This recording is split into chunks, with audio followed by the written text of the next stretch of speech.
Welcome back. In this video, we're going to look at how you can tell if you're hungry. I know that that might seem like something you learned when you were a baby. And it kind of was, back then you were driven more by physiological hunger than by psychological hunger for sure. But now we need to kind of tip the scales back in that baby direction because you've had an awfully long time when you've been driven by psychological hunger, probably more than physiological hunger. So we want to learn to recognize the signs of physiological hunger and eat based on that. The easiest way to start thinking about this is to basically use a scale. So you can think of this as basically a 4-level scale. First of all, are you weak and lightheaded? Right? Is your stomach acid churning? That's probably really, really physically hungry, right? So you definitely should eat. You probably should not let it get to that point or to the second level in our scale, which is where you're feeling irritable and you're unable to concentrate and you're a little hypoglycemic and all of that, right? Again, no reason to really let your body get that hungry. But if you are experiencing these things, you know where you're at on our hunger scale.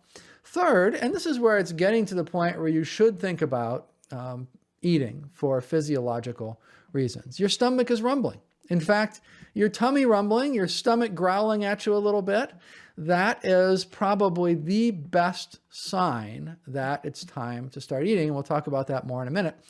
And finally, you're just beginning to actually feel the signs of hunger. In other words, you might be disassociated from your stomach rumbling or growling or however you want to think about that and actual feeling the need to eat.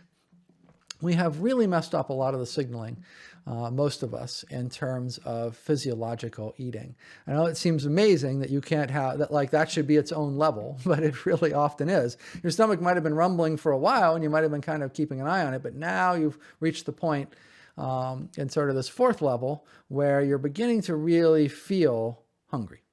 Okay, so the first thing we want to do is we want to see if it's actual hunger. I don't even mean that from a psychological standpoint. I'm talking from a physiological standpoint. Most hunger signs are when people think they're actually hungry. They're not actually hungry. They're thirsty. So the first thing that you can try to do is drink some water and then wait a few minutes and see if that helps. Lots of times, just drinking some water, you won't be hungry anymore. Your body actually wanted water. It just doesn't know how to ask for it. I know that seems strange, but that's totally what happens with most people. So the first thing that you do when you're hungry is have some water and see if that solves it. Now, let's talk about sensing your actual first real hunger, not the one that's satiated by water, not one that is psychologically driven, but actual physiological hunger. What does it feel like? Well, it's actually very subtle. It feels often like a small kind of empty feeling in your tummy, in your stomach. Your stomach growling is, again, maybe the best sign to look for. And you can count on it basically taking from the time you start looking for your first actual physiological hunger, not a psychological one, 3.5 hours to as many as 1.5 days, depending upon how heavy you are and when you last ate and how much you last ate. So the heavier you are, one thing to keep in mind about this is you might have to wait longer for a real hunger signal. And frankly, the more difficult it might be to detect that because you've probably built some habits that have distanced you from it more than other people, especially if you're significantly overweight. It might even be 3 or 4 days before you recognize a legitimate signal. And that can possibly be because the body really just wants to pull from fat stores and lose weight. You might be thinking to yourself, well, wait a minute, if it can be 3 or 4 days before I recognize a legitimate signal, is it okay to just fast over that time? And generally it is. You want to ask a medical professional about your own situation to be sure of that. But it is okay to go ahead and ask. And if they say that it is, and you're significantly overweight, a good way to begin this program could just be with some sort of fasting. Typically, hunger will occur 1 to 5 times per day, depending upon how much you eat. It's very blood sugar dependent. Now, some people say that when their blood sugar dips from not eating, they get headaches. And when they change diet, their blood sugar changes and they get headaches and stuff like that. In most cases, it's actually not the stress of changing a diet or a change in blood sugar or things like that. It's actually kind of psychological, that is, basically some psychological factors that are producing your headaches. And so it's okay to just go ahead and take a painkiller and keep that in mind. You want to eat a small amount at about the 36-hour point if you still haven't detected your first authentic hunger signal, just to be safe. We don't want you going too far here. Let's talk about these signals. Let's talk about, what you should be paying attention to. So again, the best indicator is really just your stomach growling, your tummy rumbling a little bit. You want to disregard intestinal rumbling. So that's rumbling that's happening lower than your stomach in your abdomen, because that's just digestion. That's just basically what you had before. There might be even like a slight pain or a tingling or a burning in the stomach. That will be from increased acid production, which happens when you start to get hungry. Your body doesn't wait to start producing more acid when you start giving it food. It uses that as a signal to tell you to give it food. Now, some people will feel that burning in their waistline or up in their esophagus. It really depends on your connection with your body. And so you can, broaden out that sort of search radius a little bit if you're not feeling it in your stomach. For most people, it's going to be in their stomach. And it's going to depend on your connection to your body, though. Acid production ahead of basically a meal is going to be one of those things that can also affect this, right? And so if you just start thinking about food, basically, your acid production is going to increase. You can get those signals that make it seem like you're hungry when you're not actually. You're just thinking about food. So you have to kind of be also a little bit careful around things like that, around false signaling. Generally speaking, and there's, different ranges of these numbers that different groups go by, but roughly 80 to 100 milligrams per deciliter is what, sort of blood sugar saturation is looking like after a meal. And when it drops below 80 milligrams to deciliters, that's when the hypothalamus tends to detect that, and it sends signals to the stomach to begin to produce hydrochloric acid. And that's what creates that empty, hollow, burning, hunger, growling like thing. But that can be very, very subtle. It's sometimes described as a tiny, polite little feeling. And so, if you've been used to waiting for much stronger signals in your body, you can have some reprogramming here to really get in tune with your body's physiological signaling. It shouldn't surprise you that your body shouldn't have to really be, punching you hard in order to get your attention to eat, right? But you might have to reorient to these more gentle signals. Now, this can also be a sign of a stretched stomach or some conditioning triggering the stomach to kick in, or you thinking about it and things like that, right? And so when we're starting, you might have some false starts around the detection of physiological hunger, and that's perfectly fine. This is just a learning process, right? You're not expected to be an expert on it the second this video is over. This is something for you to just start building awareness in the direction of. And for some people, their stomach always seems to burn. Their body's just gotten used to overproducing acid because they're constantly eating, or they have large meals, or they just have a hyperacidity type conditioning or whatever. If that's you, don't worry about this. It's just going to take you 1 to 3 weeks for your body to adjust back to more normal. And if that's the case, actually, a small amount of antacids can help you. Though you want to try not to disrupt your body's signaling around the glucose response, the blood sugar response in the body, because that really is the primary driver for physiological signaling of what's happening, right? So you don't want to drink sugary drinks or have sugary snacks between meals or anything like that, because you're basically just messing up your body's innate ability to detect when it's actually hungry based on blood sugar levels. So between meals, you want to think about, drinking water or non-calorie drinks that don't have sugar, that aren't going to have a blood sugar type of response associated with them, to not mess up that glucose signaling. Also, other things that don't mess up what you might think of as a fasting response: breath mints, gum, avoid things like that. Avoid antacids, except in the case I mentioned a minute ago.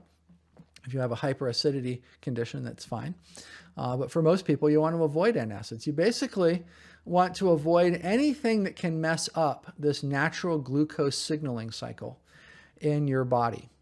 Now, that doesn't mean you can't drink whatever you want with a meal. Absolutely, drink whatever you want with a meal. I'm just saying between meals here.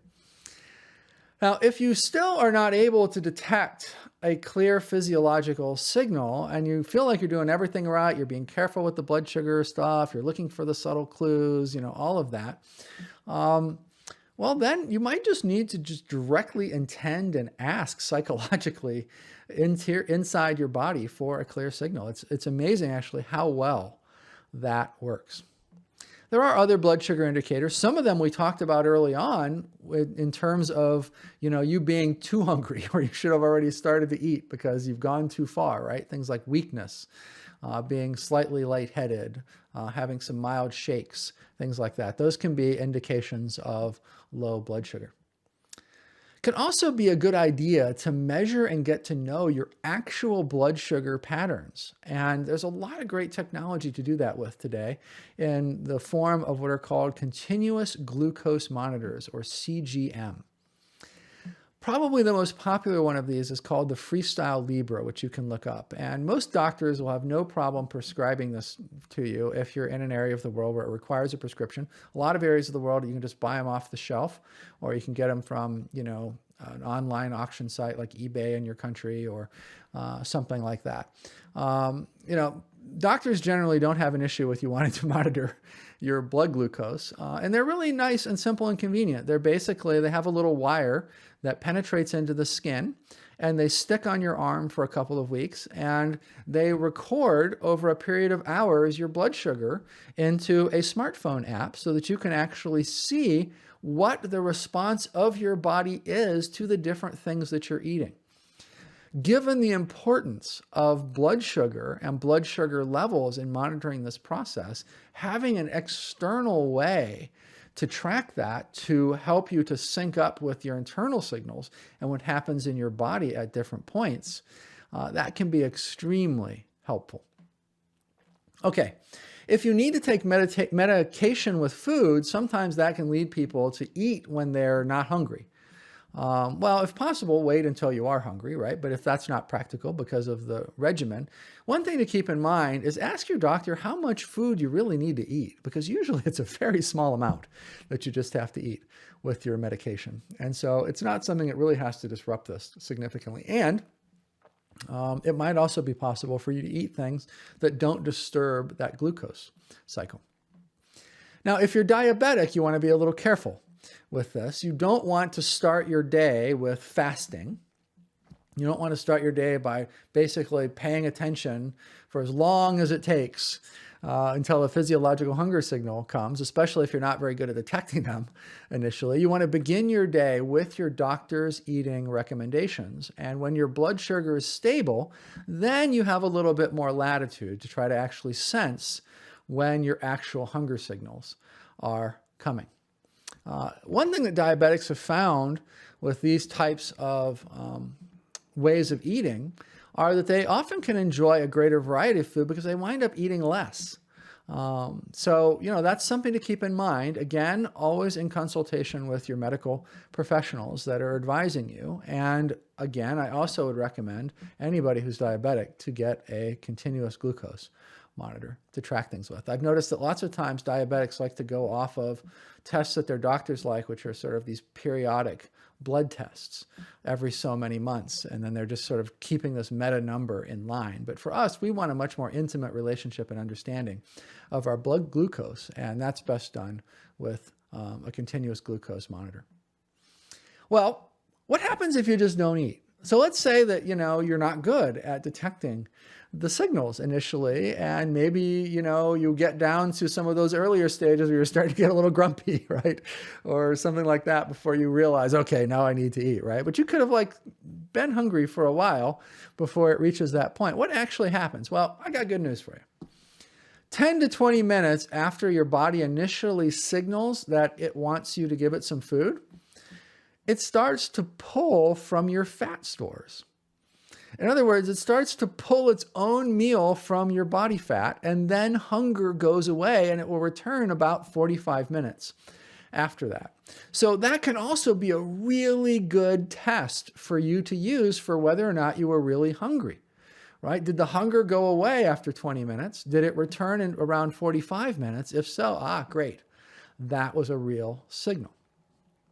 What happens if you do eat? Well, the next hunger signal is going to depend on how much you last ate and what you ate, right? So it's going to be approximately 1 to 3 hours apart, signal-wise. It can be a lot more than that if you have one big meal a day or something like that.